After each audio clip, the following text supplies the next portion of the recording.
Chris Paddack, San Diego Padres.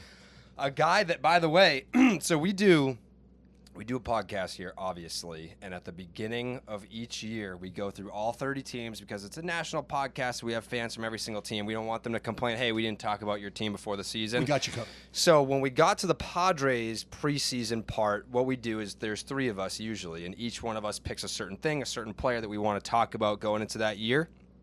Before the 2019 season, the thing that I picked is you. You did. I did. Well, Chris Paddack, breakout season. I went a little safer route.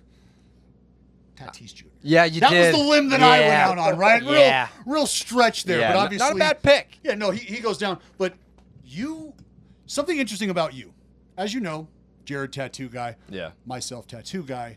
You also tattoo. Yeah. But there's a story. All on the left arm too. There's a story behind. Well, you're not trying to doubt up the throwing arm. Yeah, not just you. There's things. Hey, we're all on the left arm. Right. Yeah. My throwing arm doesn't work anymore. So right. It's free game. No, it's fine. Yeah. Free game. But look, tattoos, they mean a lot. They tell a story. They can be motivating factors at times. Explain the meaning behind the King of the Jungle on your arm. Mm-hmm. Absolutely, man. It's there's so much that defines this tattoo for me personally. I'm a big Eric Thomas guy. Okay. Big motivational speaker guy. Love listening to quotes, podcasts, YouTube videos, whatever the case might be, before my start and on start day. Yes. It's just kind of that switch on, you versus me mentality of something I kind of created in, high school. Sure. Okay. I would say I got my first tattoo on my ribs, and How much did that suck? oh, dude, it was terrible. And I didn't believe everybody who said if you get one, you're going to get it. You had your second one Then drawn I got out a before second you were one, done. Yeah. and then I got a third one. Now I want a full sleeve. Yes. But a little bit, basically, like I said, Eric Thomas, one of my favorite, podcasts or quotes from him is he talks about a lion versus a gazelle. Mm-hmm. And also, it took me about 1.5 years to draw this tattoo up. Stick figure version. Sure. Obviously. Sure. But, So this comes from you. This is your brain. This is your. I just wanted something that I can look down and, would represent me, but also played around with the location. Did I want it on my bicep? Did I want it on the inner forearm? Just different locations. And what clicked was I was like, you know what? I kind of have this in a stretch. Yeah. Why not let the lion face the hitter? Mm-hmm. So I never really get to see the lion unless, that. I look down at it. And then obviously, state of Texas. Right. I see you. You I see you working. But yeah, man, a little bit more on the quote side of things. For me, I'm a big believer, really driven when it comes to like writing stuff down. Putting it on paper. Putting it on paper, See it. seeing it every day, believing in, all my goals that I'm trying to reach for whatever it is, baseball or just life in general. And, I'm really on David Goggins right now. Yes. Dude, he's An absolute psycho, an absolute one of animal. a kind. But E.T., man, he gets all the credit. He's, he talks about the lion versus the gazelle. Basically, I think this is going to blow y'all's mind. Lions sleep 20 hours a day. What? Yes. And I feel like he would know something like when that. when they wake up, the first thing they do is they hunt. One track mind. They're hungry. And I like to, it reminds me to whenever I wake up, how can I look at myself in the mirror and say, what can I do today to get better? Mm-hmm. That's my hunt. That's when I stay hungry. But I'll be right back. I'm going to go run through a wall right now. But also, man, he also talks like we're all thankful that they sleep 20 hours a day. Right. Exactly. Because they only hunt 4 hours a day, but yeah, man, that's just like a little background on the tattoo. You know why lions don't ever make eye contact with any other animal? I do not. Nothing to fear. There you go. I like that one. There's nothing to fear. I like that a lot. So I like that a lot. Where did this come from? Where did the idea that you were going to be intrinsically motivated come from? At an early age, or was that something you started to develop? Because we get to the pro ranks, and at times you sort of get shoved back in your shell, right? Because you don't have the time. You don't have the dirt under your spikes to tote that mullet out to the mound and be that guy. You can't be Mr. Paddack all day long. Nay, you've got to earn that. Where did that come from, saying, you know what? No, I don't. I can motivate. I think for me, man, whenever, I got hurt in 2016 with Tommy John surgery, it really made me realize that, this game kind of humbled me. Nothing's going to just be given to you. Obviously having two older brothers helped, at a younger age, pushing me, motivating me, challenging me on all these different aspects of life. But rehab, man, I realized how much I love this game. Yes. Being away from baseball and your teammates and your coaches and that competitive nature of things for 22 months, your head starts spinning, man. It really does. It's questioning things. What am I doing here? Blaming, like, why me? Am I going to come back healthy? And it's 115 degrees here in Arizona. I don't want to be here. All different kinds of things. But basically, like I said, I just looked at myself every day and said, I don't want to look back 2 years from now saying, I could have done something different. Sure. I want to look at myself in the mirror saying, I did everything I possibly could to get back on my feet, get stronger, faster, and, here we are 3 years from, roughly questioning around. What the hell am I doing? Right. How's this going to go? And I got better, man. It literally made me a better person on and off the field. I got to learn so much about me as a person, what I can handle mentally, the challenges that I'm faced on a daily basis, all the support, motivation from my family back home, just all different kinds of things, and it made me more mature. Sure. And I think that is a big reason why, I'm so hard on myself, and I challenge not only me but everyone around me to, make sure they go home knowing they got better. I'm curious about your draft experience because, you're talking about like, your upbringing and what made you. Taken in the 8th round by the Marlins, and you had committed to A&M. Shout out Aggies. And and what was that? What was that thought process like? Like who was advising you through that to get taken in the 8th round, and you're going to a school like A&M, and you pick the big leagues. You pick the Miami Marlins that took you in that round, where maybe you go to A&M and maybe you bump up in the draft a few rounds. Like what was your thought process behind that? It happened so quick, man. I won't extend on this story, but I was actually a catcher most of my, childhood all the way up until my sophomore year of high school.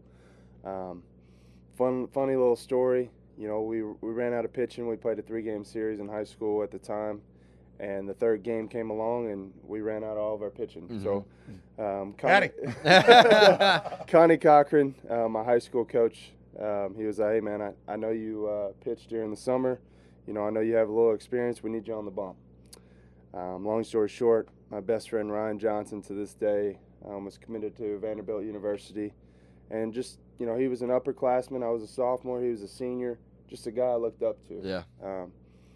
And he called every single pitch from the dugout, and I threw a no-hitter. Really? And, dude, oh, my God. It was the coolest thing. Oh, my God. I mean. My God. How many punchies? Honestly, I don't only think I had 6. Okay. But, hey. Come on. That my still first counts. time on there, like, am I doing this right? Well, nobody's gotten a hit. I guess this is fun. You guys pranking me? Yeah. Yeah, and then, obviously, Coach Cochran, high school baseball coach, was just like, man, I know you look up to Joe Mauer because you're a tall, lanky catcher, but you're hanging up the gear, and we need you on the bump. Yeah. Ever since then, man, I've kind of ran with it. I hit a little bit in high school, but mostly just, pitched and played a little bit of first, and I'm just blessed for that moment to happen, man. You can't really write that up. Right. It's just one of those things that happen, and having, obviously my best friend Ryan Johnson there, to a guy that I looked up to throughout my high school days. But to answer your question, man, my brother Michael Paddack, my hype man is who I call him. Mm-hmm.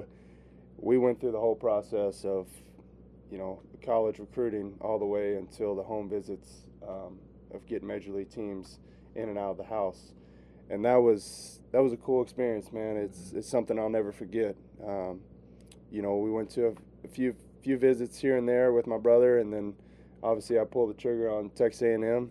But what was really cool, man, was seeing all my goals and my dreams kind of unfolded right in front of me. Starting to realize like this is real life. Mm-hmm. You know, this is becoming a reality. I have the talent. I'm starting to, you know, my brothers are hyping me up, but I'm staying within myself. You know, I know that if the money's not there or whatever, then I'm probably just gonna go play college ball. You know, first few rounds go over. Me and my brother have a little like Walmart picnic table in front of us, man, and 1,000 pieces of paper just checking off names and who could be drafted and all these different kind of lists. And you know, you didn't see my name on one of those lists. But we knew, like, something about those few days being together, we were like, man, who knows? We might get a call. Yeah. Family was there. You know, we had a little barbecue, and everyone was just having a good time. And I get a phone call from the Marlins, who I could be corrected here, but they were only at one of my high school games. Really? I believe. Huh. You know, so they must have seen video or Sure. heard my name. So something they liked. Yeah, something they liked. Heard the story about a no-hitter in your first start. Yeah. And long story short, man, you know, the Marlins gave me the opportunity to be drafted out of high school, and that decision, man, it wasn't hard for me. You know, I would say I get a lot of parents who ask me, you know, why did you choose pro ball out of high school versus going to college? Mm-hmm. And the way I respond is basically, you only get one shot. Mm-hmm. You know, you can always go back and, you know, get your degree and be successful in that aspect of life, but this is something I've chased ever since I was a kid. Mm-hmm. You know, that hungry mentality of, you know, one of the reasons why I got the tattoo that we just talked about. But, you know, having two older brothers growing up, them pushing you and you playing up in T-ball and coach pitch and all these different levels, like, I finally started to realize, like, this is what I want to do. Mm-hmm. What was the moment that you caught up with your brothers? Or were you always in that, you know, you're in that realm, you're in that, I can compete with you. Let's be real, you're probably taking an ass whipping every now and then from them boys. When were you able to kind of establish yourself? Yeah, ass whipping is the best way to put it. they wouldn't let me win at anything. No. Man. Whether it was playing basketball, playing cards, whatever it was, man, they would make sure that they won. And I think that was one of the reasons why I'm successful today, is because I hate losing. And if I lose, I'm going to figure out a way to win next time we play each other, or you know, whatever it is that we're doing. But they never let me win. But I give my brothers a hard time to this day. You know, who's in the driver's seat. That's right. You know, That's I right. get a little Dinner's on bragging me, rights. boys. Yeah. You know, my brother Michael still won't let me hear the end of it. He wants to do a little 1v1 challenge of, he gets 10 pitches from me. Sure. He says one of them he's going to hit. Is that ever happening? Is that ever, like, before you make your way out to Arizona, a little bullpen sesh, brother steps in? Is that ever going to happen? You ever going to give him that day? I think it would be a fun little experience. That'd be phenomenal. You know, I think it could definitely blow up, especially, you know, if he gets a hit. But that's not going to happen. That ain't happening, You know, bro. That ain't I ain't happening. going to let that happen. You will own the holiday dinners. Exactly. But, yeah, man, I love my two brothers to death, man. They really do challenge me and support me on a daily basis. You talked about like writing down goals and everything. Is that something that you do at the beginning of the year? You do it every day? Is it every week? Like, talk about like at the beginning of a season, things that you set out for yourself, and then how do you sort of build on that on a daily basis? Yeah, this goes back to also rehab. You know, I had a lot of time to spare and you know, get to know myself inside and outside. And you know, I realized when I write stuff down, it helps me mentally. Mm-hmm. You know, during rehab, I had a positive journal, I had a negative journal. Negative journal, write whatever bad things happened that day and rip it up, throw it in the trash. Really? You know, just something of me physically throwing something away, ripping it apart, knowing that that's a way, trying to flush it down the toilet, and then just reflect on the positive. And then obviously, you know, like I said, my brother Michael, my hype man, every spring training, you know, we try and write down our goals together. What I want to accomplish, what he wants to accomplish, and we put it together. Mm-hmm. And it's been scary, man, how close we've gotten over the past 2 or 3 years. Mm-hmm. That's awesome. On just like whether we get into details with the process of what it's going to take to make those goals happen, or whether it's just looking at the goals itself. It Right. is scary how close we've gotten on just writing it down on paper. Have you read The Secret? I have not. Really? That I mean, are you serious? I have Really? not. That seems like that's basically what you're talking about. Like, I mean, it's just like visualizing things that like you put it out into the universe and they come true. Like Manifestation. I think what was it? Jim Carrey? You've read it, right? No. Jim Carrey. Surprised Like, you have. Are there any pictures in it? Audiobook. Okay. Audiobook. Yeah. It's been Yeah, audio- I'm not a audio big reader. book guy either, but I got to give a shout out to Relentless. A lot of people ask me, why do I have Relentless on the glove? Mm. And there's a book out there called Relentless, and it was actually a book with Kobe Bryant, R.I.P., and Michael Jordan. Talked about how they bounced back from their injuries, and it was a book that I read from cover to cover for the first time since like middle school. Spark noted in high school and all that. But, a book that I read cover to cover, and it just hit me so hard. That was another reason why I started journaling, is because I wanted to, visualize what I'm looking at. What am I actually trying to accomplish today, instead of, just going over it through my head, because we tend to forget things. A lot of stuff happens throughout the day, that we can't control. So I just would write down, 3 or 4 key points that I wanted to accomplish, and then I would reflect on it at the end of the day. But one of the things that has never changed in me and my brother's goal setting has to be honest with yourself. Mm-hmm. That is it, man. If I can tell anybody what it takes to be successful, is to be honest with yourself. Mm-hmm. And whatever it is that you're being successful in, sports or just life, being honest with yourself will take you so far, dude. What's and an I've example of realized that with you, where you've had to be honest with yourself?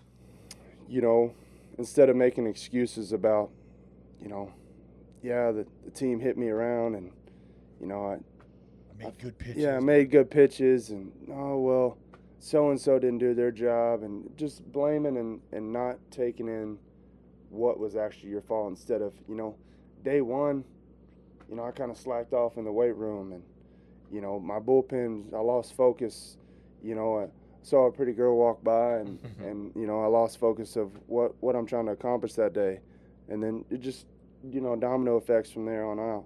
And reflecting on that, owning it, and knowing what you can do tomorrow to not let that not happen again. Have you seen the video of Kobe and MJ spliced up, where Kobe is executing essentially every play, every move that Jordan had in his bag? I did you see that. Jordan executing that, or you see Kobe executing that. Clearly a guy that he was modeling a game after, looking towards to give him those finite details that was going to separate him. Who's been somebody that you have looked at, whether it be to take away their approach, or somebody who physically matches what you think you would be able to execute? Because we had a very good conversation with a guy who's kicking around here, number 51, Hofmann? I think it's Hofferman. Hofferman? Yeah. So he had some good things to say. But who's been that guy for you? Maybe growing up or now? Yeah, I would say, as a younger kid, I looked up to so many guys. Texas boy, you got some good examples. Mm-hmm. Nolan Ryan. Oh, gotta go with the my man. Express, baby. Let's go. I gotta go with my man Nolan Ryan, just because not only is he from Texas, but he reminds me a lot of myself. Mm-hmm. He's a guy that I wanted to, roll my game after, and not because he had a guy in a headlock. Mm-hmm. R.I.P. blood, Yeah. Blood all over his jersey, just because the way he attacked hitters. He was a bulldog out there. Yes. And he literally was fearless, and I'm not scared of anybody when I'm on the mound. Right. Just like that hitter's not scared of anybody, who he's facing. That's just the competitive side of things that comes out in all of us professional athletes. But yeah, man, it's crazy.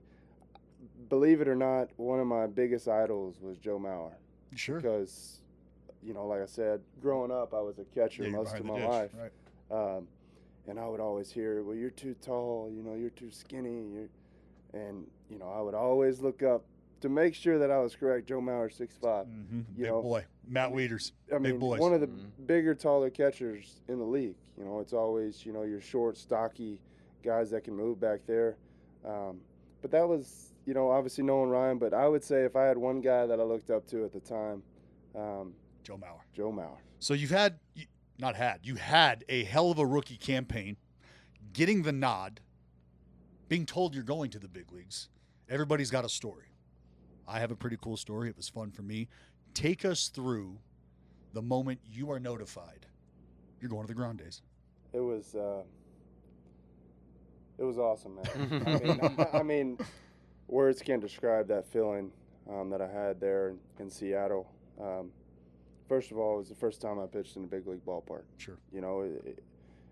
The way it happened, man, you can't draw it up. I'm very blessed. The way how everything has kind of folded out for me ever since I've been drafted. But had a 40 pitch count, going into the game. Here it is, second inning rolls around. I'm like, there's no way I'm at 40 pitches. Right. Are they trying to work on some bump plays? Am I tipping my pitches? What's going on here? Andy Green at the time comes out. Boys surrounded me on the bump. And, I'm still locked in, sweating. Right. Don't really understand what's going on. What are you doing? He's having a phone conversation with Hosmer behind me. And all I remember is he said, hey, Hosmer, where are you going to be at Sunday? He said, I'm going to be playing behind this guy. And it took me a moment to realize. Let's go! It took me a moment to realize what just happened. Sure. And once I realized, I'm looking around and I see nothing but smiles and telling me, check your pants if I wet myself. I get the ball from Hedgie and just walk to the dugout and just tears of joy, man. Yes. Family was watching the game. It was a televised exhibition game. Last game of spring training. Make or break the team, basically. Right. Had you had an inkling? Were you thinking, if things continue to pan out, just maybe, but if not, I understand. Keep my head down. Go to 3A. I'll get that phone call sooner or later. And that's where the goal board comes back into play. Sure. We have two ways. We have my way of what I want to accomplish, big leagues out of spring training. Then we have real life. Okay, you're young, still coming off Tommy John. The controlling the years, amount of service time, all that could be a factor. The business side of things. Maybe June, July. Sure. Scenario one happens. Holler at your boy. We were prepared because we wrote it down. Absolutely. We visualized what that moment felt like. But the worst part about this whole thing is the guys knew. They said 2 weeks before. Oh, wow. No. So these boys can keep it I was from me. like, They have we're to. keeping secrets from me. Okay, I see how it is. Yeah. And I don't know if it was exactly 2 weeks, but they definitely knew Sure. in advance. But it makes that moment even special, man. Like them being able to celebrate and soak in that moment with me. When I crossed over the line, headed back into the dugout, it was just, I broke down, man. Because there's a difference. You walk off that mound, right? Chris Paddack. Right. You walk across that line, Chris Paddack, the big leaguer. Yeah. And it was an amazing feeling, man. Andy Green told me to go inside and call the family. Let them know, get their flights. Pitching Sunday. Let's roll. And I screen recorded all my FaceTime calls to my family, and You still got that. still got it. It just That's every epic. time I'm That's going awesome. through pictures, before bed or whatever, which I love doing, just to reflect back memories. And Sure. when you're missing family back home, and every time I click on them, it's just they're crying with me. Yeah. It's just That is beautiful. shows how much emotion can happen so quickly. Well, you're not the only dude who had this dream, right? You're not the only one in your family Right. who had that dream. So it's a realization, not only for all the hard work that you and the rest of the boys have put in, but the sacrifices that your family makes to make sure you and your brothers are in a position to continue to hunt whatever dream it is in front of you. That's why it's not just a personal achievement, it's a family affair. And to hear you talk about you just being, because a lot of guys, I think, don't want to admit those moments of tasting themselves, Right. going through and watching your family. So there is nothing wrong with that, dude. Right. I wish today I would be able to go back and listen to that phone call that I made to my grandmother and listen to her break down and lose her shit, because that keeps me waking up, right? I want to shift gears a little bit, because as a young guy, you have a handle on a part of the game and a part of the art of pitching that takes a lot of guys a lot of years to develop, and sometimes it doesn't even come around until they've lost the fuzz on the heater, and now they got to figure out how to work the gas and brake. You've got a pretty damn good handle on the gas and brake. Hard in, soft away, change them up, slow them down. When did you develop and start to understand the importance of fastball command and separation and velocity with the cambio? Yeah, I think, like I said, being a younger guy, when I got drafted by the Marlins, I would just, everybody was just telling me, like, just listen and watch guys around you, and you will learn so much. And I did that. My first few years, 2015, in rookie ball in the GCL league, all the way to, right before I got traded with the Marlins. And not necessarily picked everybody's brain, but just like I said, just listened and watched. And I learned so much, on not only the aspect of being able to pitch, but how important it is to mix up your location of your pitches with your, all four quadrants with your fastball, and being able to mirror that changeup off one of those fastballs. There's so many different situations, righty, lefty, runners in scoring position. There's so much stuff that can be thrown your way, but I would also just watch video.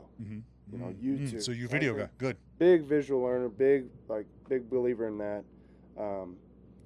But Calvin Ciraldi, I'm sure you've heard the name. Mm-hmm. He gets the credit for my changeup. He, after I hung up the gear my sophomore year of high school, he said, "Hey kid, we need you on the bump. If you're going to be on the bump, I need you to learn this pitch." Took me about 6 months to develop. Finally got the trust. Basically was sleeping. If you had a ball. Oh, we do. Oh, we do. We do. We'll find one. Right We there. got one. There we go. Boom. Nailed If I was to show you, I literally have that ball like this when I'm throwing my changeup. Love it. Huh. And Love it. It's kind of a Vulcan, kind Sure. of not. But So at release, is it more of the grip doing the action for you, or are you emphasizing any pressure with that middle guy or that ring guy? pointing the middle finger at the target. That is Okay. my key of Pulling. So basically, like you pulling said, down and pulling pushing it over. down. Right. Gotcha. But my hands couldn't do that at first. Right. My hands were on the ball. Everything was like. Just I feels was like, awkward. dude, if I throw this ball right now, it's gonna go. Airmail. Yeah. Yeah. Way over the catcher, airmail, maybe hit somebody in the stands. And he was just like, "You just got to trust me. And we kept creating a habit. He made me grip it with a softball to where my Spread hands your spread. hands, Yeah. And here, all of a sudden, it clicked. Everything just clicked. The break was good. The velocity was Yeah, it's a bastard. 10 miles an hour off my fastball. The action, being able to control the pitch just happened so fast. And obviously, I would say it's definitely, big. Being a high school pitcher, I didn't really need a third pitch. No. Where Where were you sitting at in high school? Sophomore year, 82 to 85. Junior year, 85 to 88. And then senior year, just Fuzzy. fuzzy.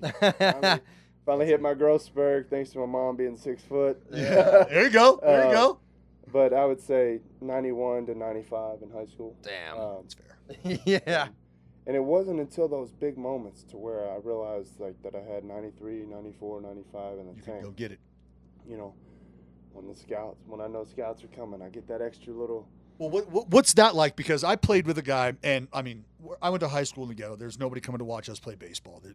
Not until I got to junior college did I really experience like the scout atmosphere. Played with a guy named Manny Parra, junior college state player of the year or national player of the year, blowing 98 from the left side, wipeout hammer, and every game he pitched, there was 50 scouts in the stands, cross checkers, and every pitch, gun goes up. And I was like, Bro, if I had anybody flashing a gun on me, like I'm not throwing a strike. Yeah. I'm running this ball up to home plate with right. everything. How do you compartmentalize that as a young dude who's like, bro, I was catching 2 years ago. Now I got these dudes gunning me every 20 seconds. Yeah, when I was catching, you don't see them. Right, You know? right. Behind you. You know, this is another thing that I learned from, you know, my good buddy Ryan Johnson, who went through that process of potentially getting drafted out of high school and having all these big time schools, you know, come to see him pitch. And he basically, you know, it's impossible not to see them. You know, if you know they're coming, you know, just like to this day when I'm pitching in the big leagues, when I know my family's coming, I can spot them out. I know they're there. I want to do a little extra more, Sure. you know, a little extra for them. That way, at the end of the game, we could celebrate, have a good time. But back to the scouts, man. You see them. That's plain and simple. But you try and eliminate the noise. You try and use that as a little bit more focus. Okay, what am I trying? Reflect real quick. Take a deep breath. Get on that mound. Be yourself. They're here to watch you. You don't change who you are. No. You know, they're here watching you for a reason. Go be yourself.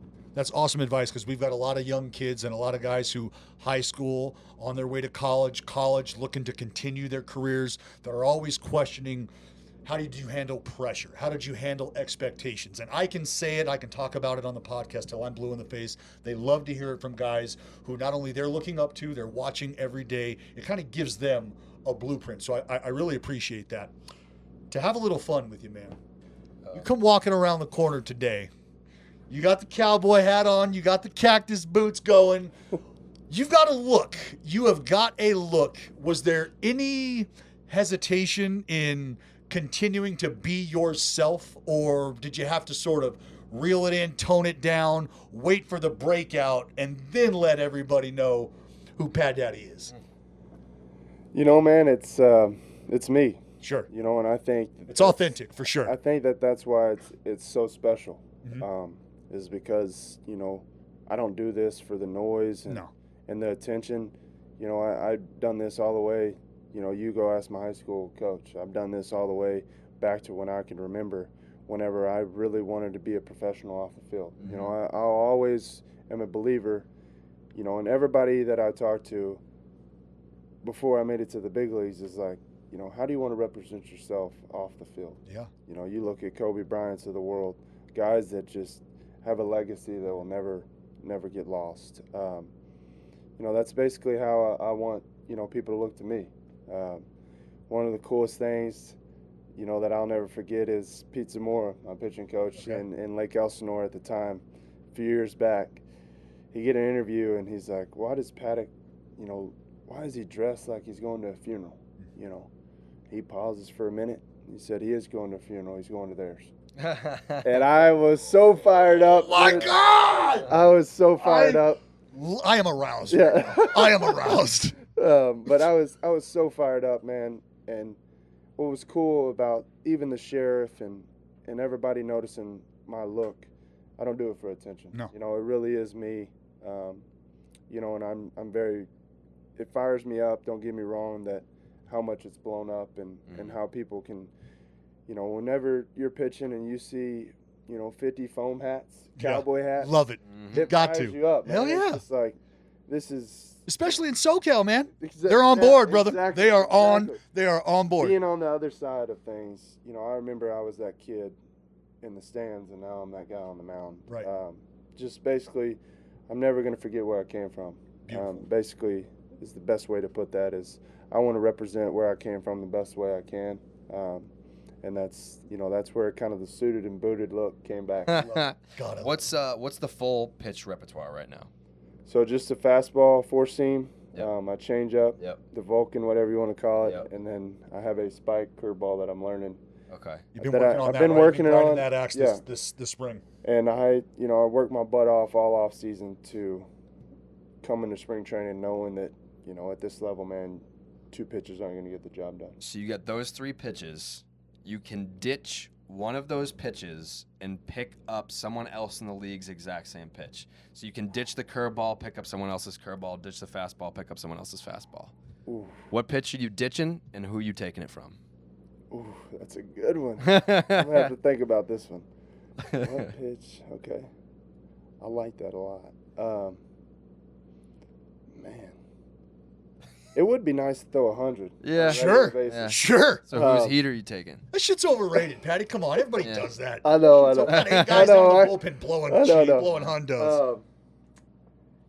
I think for me personally, I've always tried to play around with a slider. Okay. And I, looking to Verlander, looking to Scherzer, two guys that I literally would say are identical to. They really didn't have a third pitch when they got called up. Mm-hmm. And now their fourth pitch, the slider or curveball, is one of their put-out pitches. Yeah. And that to me helps me get through my head the confidence of just because it's not where I want it to be right now, you look 6-7 months down the road, I might be working on a slider because I mastered that curveball. Right. So one guy, I got to go with the two-eyed color. Okay. Yes. Max Scherzer. Mad Max. Okay. Mad Max. All right. Love that. And then Dallas. Actually, are you an Uber rider? Oh yeah. Do you have your telephone on you? Yeah. I do not. You do You not don't? have your telephone on you. I do not. Oh, you dodged The it. first one. I You don't. dodged it. That's the We'd like to first play a one. little game called Rate Your Rider. Yeah. And that's where we feel like you really get an insight as to who's sitting down in between us. Because, Right. you can tell us the story. Hey, that is but a good one. But that Uber rating is really going to let us know. We got two more questions. I want to ask you, how do you let your hair down? What do you do for fun? You're an intense dude. You love the motivation. You're seeking motivation from a lot of outside sources. I absolutely love that. There has to be a time for you to turn it off. How do you do that, and what do you do to get away? Yeah, I You like would to hunt say. shit? You like to shoot shit? You like to fish for shit? I like to do all that shit. You a whiskey guy? I would say away from the game of baseball, man. My happy place, obviously, off season speaking here. I love to hunt, Yeah. love to fish, love to golf. I've finally accepted golf as Something. don't go out there and try and beat Tiger Woods. Uh-huh. His best score. Yeah. Go out there and have fun with the boys. There you go. And enjoy the round. That's really helped me from the golf aspect of things. But Just have fun. I love playing video games. Big Yeah. Fortnite guy. Okay. That's kind of how I compete away from the game of baseball with Sure. the guys, squadding up, Yeah. Yeah. talking about all kinds of stuff Oh, in yeah. the chat. Oh, yeah. Oh, yeah. And then, I love spending time with the family, man. There you go. I really do mean that. I love spending time with the family in the off season. They come to as many games as they possibly can. A bigger family.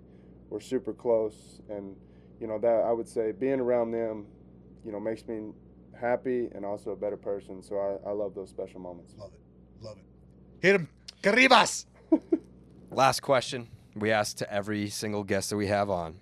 You can go back in time to witness any moment in baseball history. What are you picking and why? Just jump on in that hot tub time machine. Wow. Well, let's see here. That's a good one too, man. Y'all are killing me. I'm gonna have to go. I didn't really get to see this.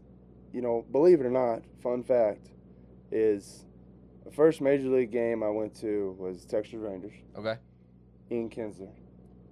Kids. When we had him last year, Right. man, he was a role model that I've looked up to. I wore my pants up as a little kid, try and roll them up as high as I can. Yeah. Getting that perfect little crease. Sure. And that was the first game I went to as a 12-year-old kid, and now when we signed him last year, I was just like, I got to pick this guy's brain. Yeah. I need to know everything. And now I get to call him a teammate, former teammate, and also a friend of mine. But besides that, I just wanted to throw that out there. That I didn't really get to go to a lot of major league games growing up. Also didn't really watch a lot of TV. So I'd be lying to you if I know a lot of big special moments in the game of baseball. That's just the truth. But I couldn't tell you how many times Calvin Ciraldi has shown me the video of Game 7 World Series. Yeah. Goes between his legs, first base. What's his name? Do y'all Bill know? Buckner. Ah, there you go. It's game 6. They still had another chance to win game 7, and they didn't. And I would say I've watched that video. Like I said, I wasn't able to experience that live, but Calvin Ciraldi always has told me, to this day, he won't even ask me how I'm doing before he says this. Do not throw a strike 0-2. Do not throw a strike 0-2. Well, if you look at my What's the look at my stats last year, I threw a uh-huh. lot of strikes. Yeah, 0-2. you do. Yeah. You like the zone. You're around it. So I'm learning, man. I'm learning. But that I would say Game 7. The official Okay. bite. You just bait All the right. hook, the official bite. Exactly. All right. Chris Paddack, San Diego Padres, thank you so much for taking the time. We really appreciate it. Thanks for having Go us. get him, big boy. Thanks for having me, man.